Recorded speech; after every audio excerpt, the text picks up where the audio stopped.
surprisingly, it has survived Freud, even though he was the one who talked about the Oedipus complex, sexual fantasies, and so on and so forth. It is, however, controversial now.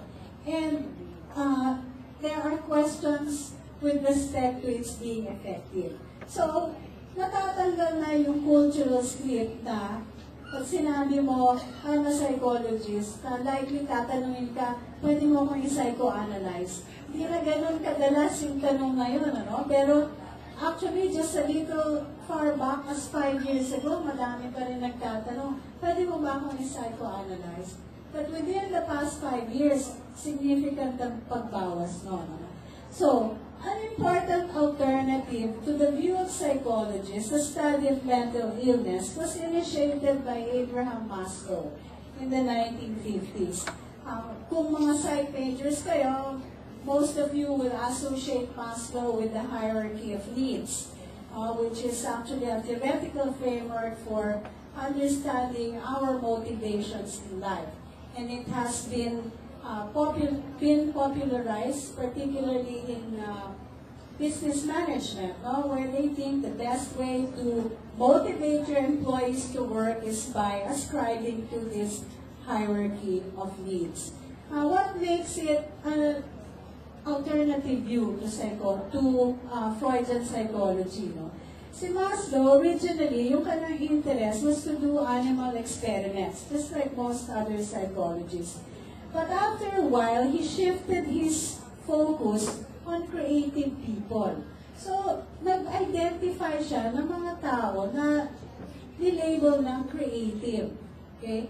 At dahil ito, dun sa kanilang mga profession, mga artists, poets, sculptors, architects, painters, musicians, actresses and actors.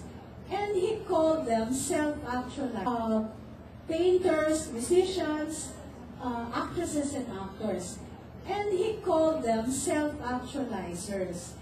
Ang pag-aaral ng self-actualizers was totally new because it was different from a focus on things like hysteria. So you can see there is a very radical shift here from studying people who are labeled as crazy and studying people who are labeled as near geniuses, creative people. And it was Maslow who coined the term self-actualizers for these people. Bakit self-actualizer? Kasi they actually reached the dreams that they had that they were holding. So doon ang galing yung term actualization. Ginawa mong totoo yung panaginip mo na maging ganitong klaseng tao. So, even then, we now view Maslow as being eclectic. Di naman na tinaboy yung Freudian view, Di na niya tinaboy yung behaviorist framework ng psychology.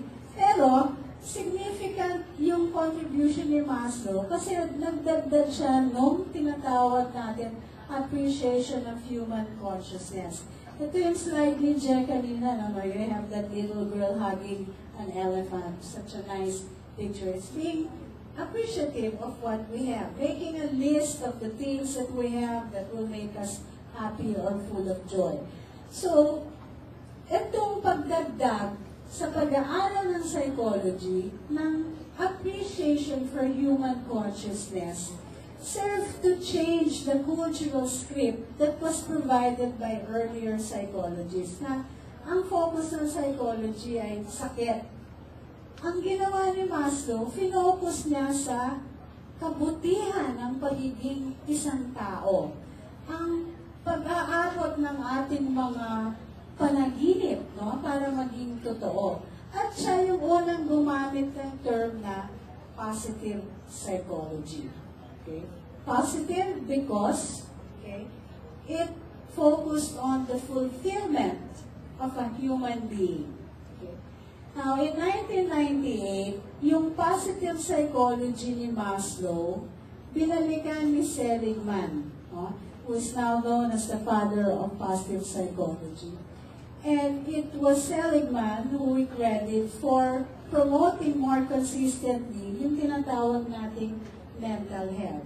So itong lahat nating mga activities na towards promoting mental health, kay Seligman natin mabibigyan ng pasasalamat.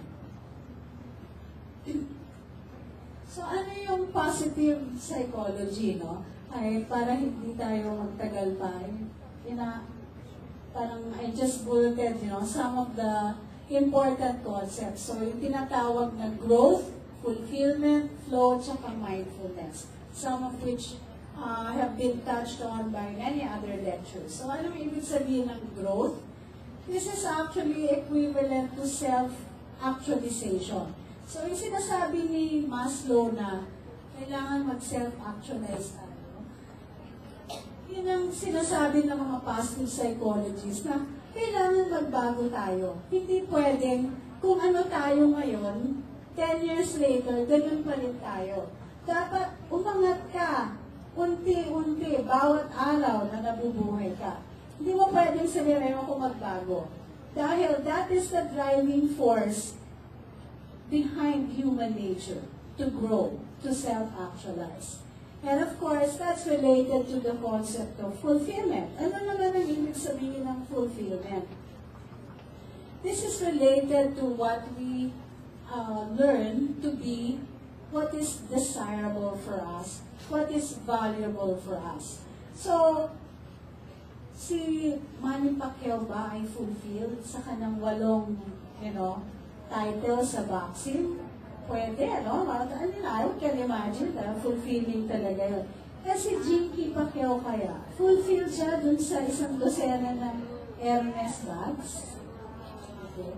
So, parang hindi kasi dali sagutin yun, ano?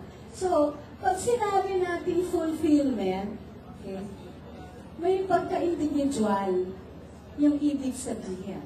And it is what we learn as we grow older, and I don't mean older na from 2 years old to 5 years old, or from 20 years old to 30 years. When we say older, it's from the time you were born to the time that you end your life. No? That is fulfillment. What we value today may not be necessarily what we value tomorrow. So ano naman yung flow? I hear that word so much, no? Go with the flow. Anyone wants an idea? Doc Wallet? Oh, what is the flow? Diba kahapon, parang yun just go with the flow, tita. Go with the flow. Kasi medyo angsty na kami ka. It means to take things as they are. Huh? You do not deny those things, you do not ignore those things, and you grow with the flow. Okay?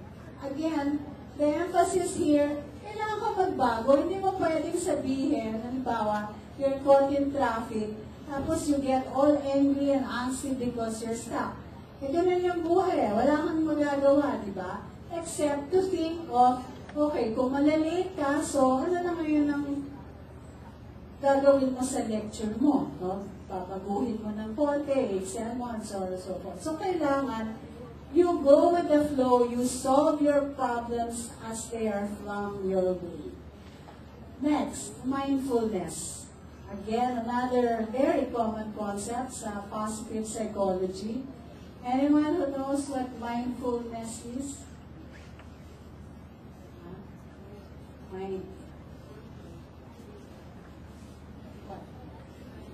If you don't mind, it don't matter.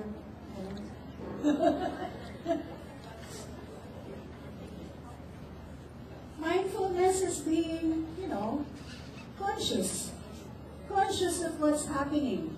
Hindi yung buhay ka sa past, no? O iniisip mo yung mangyayari. Dapat, ang mindfulness, iniisip mo yung nangyayari ngayon.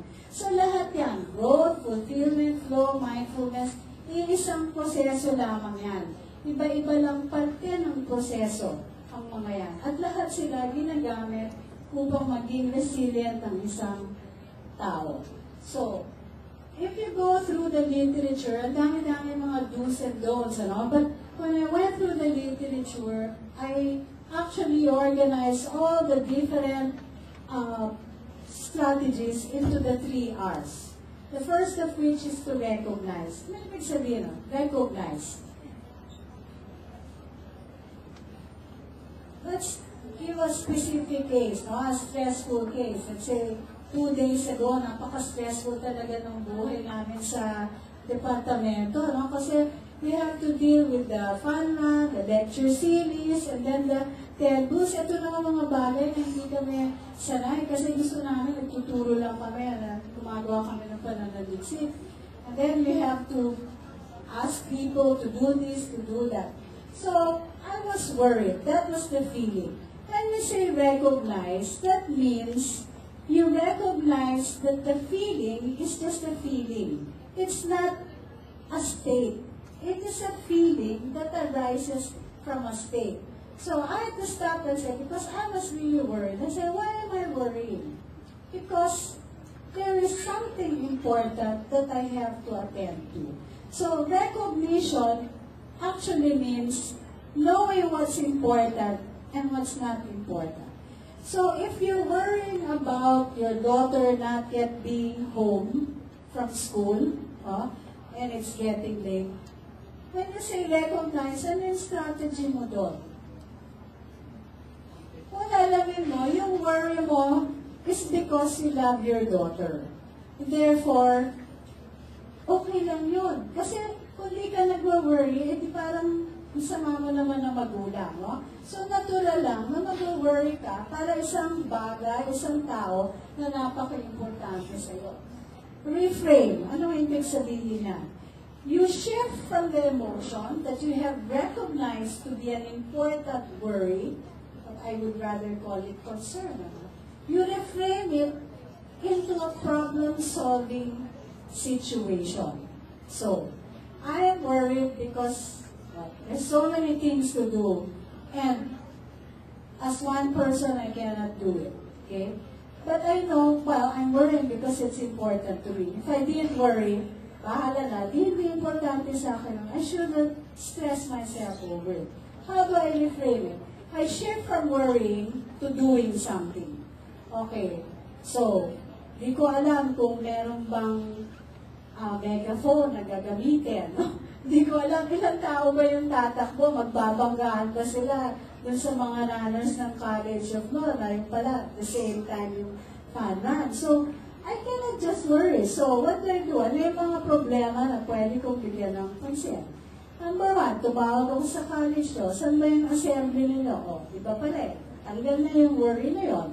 Tumawag ako, tinawagan ko yung ibang faculty. So, sino na nga ba yung in charge dun sa, can you get a megaphone? O, di sa kanya na yung worry na yon. Di, bawas na naman yung isa pang worry. No? And so on and so forth. Now, if I just worried, I would still be worried today and nothing would have been solved. Okay? Ano yung relate? Relate. Paulit-ulit ito sinabi ni Ma'am Bolet sa kanila.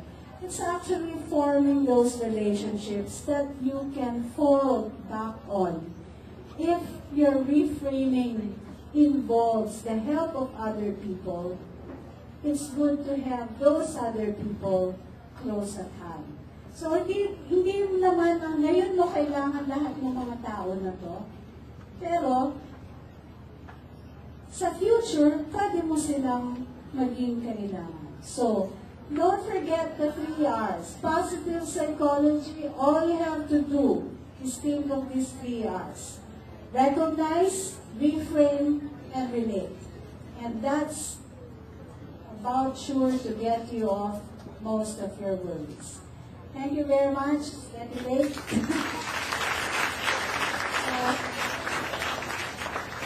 We will have a few words from the President of Natasha Goldberg Foundation, Ms. G. Goldberg. Thank you, Peachy. Thank you. Wow, this is a full room. I just want to say thank you very much. And I'm really, really touched by all you young people here who are here and sitting down on the floor. You're wonderful. And thank you. The Natasha Goldberg Foundation.